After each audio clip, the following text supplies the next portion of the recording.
zakah walam yakhsha illallah wa asa ulaika ayakunu minal muhtadin.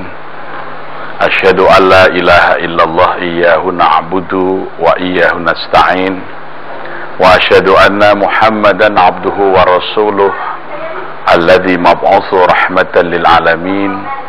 Allahumma salli wa sallim wa barik ala sayyidina Muhammadin wa ala alihi wa sahbihi ajma'in, amma ba'd.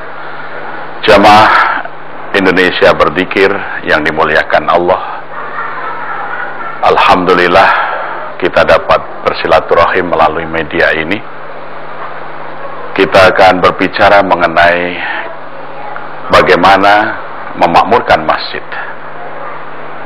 Allah di dalam surah At-Taubah ayat 18 yang tadi saya kutip menyatakan, hanya saja orang-orang yang memakmurkan masjid-masjid Allah, mereka adalah orang yang beriman kepada Allah dan hari akhir. Mereka menegakkan salat, menunaikan zakat, dan tidak takut kecuali hanya kepada Allah. Mudah-mudahan mereka itu dijadikan orang-orang yang mendapat petunjuk. Artinya dari akhir ayat ini ada kalimat yang menyatakan fa'asa ulaika ayakunu minal muhtadin. Mudah-mudahan mereka yang memakmurkan masjid Allah itu dijadikan orang-orang yang diberi petunjuk. Kalau kata mudah-mudahan itu diucapkan oleh makhluk, itu artinya adalah permohonan dan harapan. Tetapi kalau mudah-mudahan itu adalah firman Allah, itu berarti janji. Allah berjanji akan menjadikan mereka yang mau memakmurkan masjid Allah akan dijadikan orang-orang yang hidupnya diberi petunjuk. Rasulullah SAW menegaskan makna ayat ini. Beliau bersabda, innama umaru masajidahum ahlullah. Sesungguhnya orang-orang yang memakmurkan masjid, mereka itu adalah keluarganya Allah.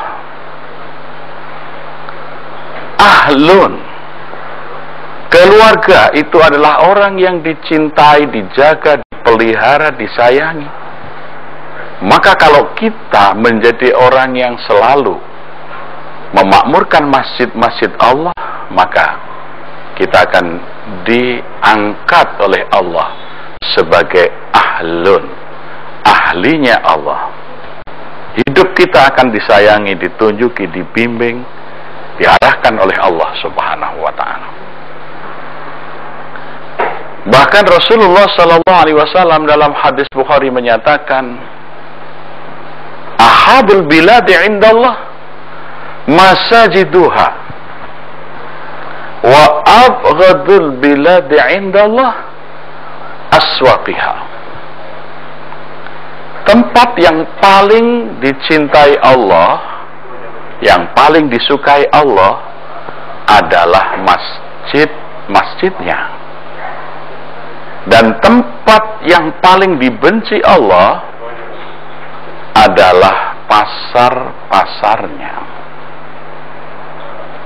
Dalam lafaz Imam Baihaqi dipertegas oleh Rasulullah SAW, khairul makan al-masjid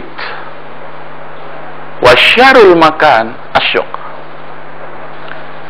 Sebaik-baik tempat itu adalah masjid, dan seburuk-buruk tempat itu adalah pasar. Hadis ini bukan memberi makna bahwa kita harus ke masjid dan tidak boleh ke pasar. Tetapi justru orang-orang masjid harus menguasai pasar. Karena Rasulullah SAW sendiri bersama para sahabatnya adalah orang-orang yang berniaga di pasar. Rasulullah sebagai keluarga suku Quraisy, memang mereka ini ahli-ahli pasar.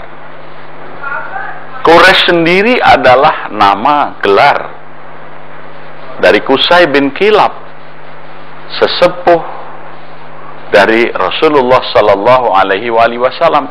Karena pandainya berdagang, hebatnya di dalam berniaga, maka diberi gelar Quraisy yang berarti saudagar.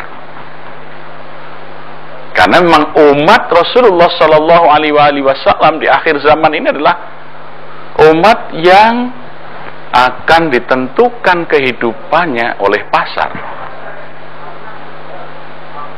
Maka pasar yang baik adalah pasar yang tumbuh di atas nilai-nilai kemasjidan. Bukan sebaliknya, masjid yang di dalamnya berlaku nilai-nilai pasar. Oleh karena itu, bagaimana pasar harus dijiwai oleh masjid, yaitu di dalam pasar orang selalu ingat kepada Allah, di pasar berlaku transaksi yang adil dan jujur, di pasar orang saling tolong menolong bukan saling membantai. Bagaimana di pasar itu yang diperdagangkan adalah barang-barang yang halal dan bermanfaat, bukan barang-barang yang merusak dan tidak bermanfaat. Disinilah makna dari khairul makan al-masjid wa syarul makan asyuk. Karena hanya di dua tempat ini nanti peradaban manusia tumbuh, yaitu peradaban yang tumbuh di atas pasar, di mana nilai-nilai pasar itulah yang menjadi pedoman hidup masyarakatnya, dan peradaban yang tumbuh di atas masjid, di mana nilai-nilai kemasjidan itu yang mewarnai perilaku kehidupan masyarakatnya. Kita akan sambung pada segmen yang akan datang. Demikian kupasan ini kita akan perdalam pada segmen berikut ini. Mudah-mudahan jamaah Indonesia Berzikir masih setia bersama kita.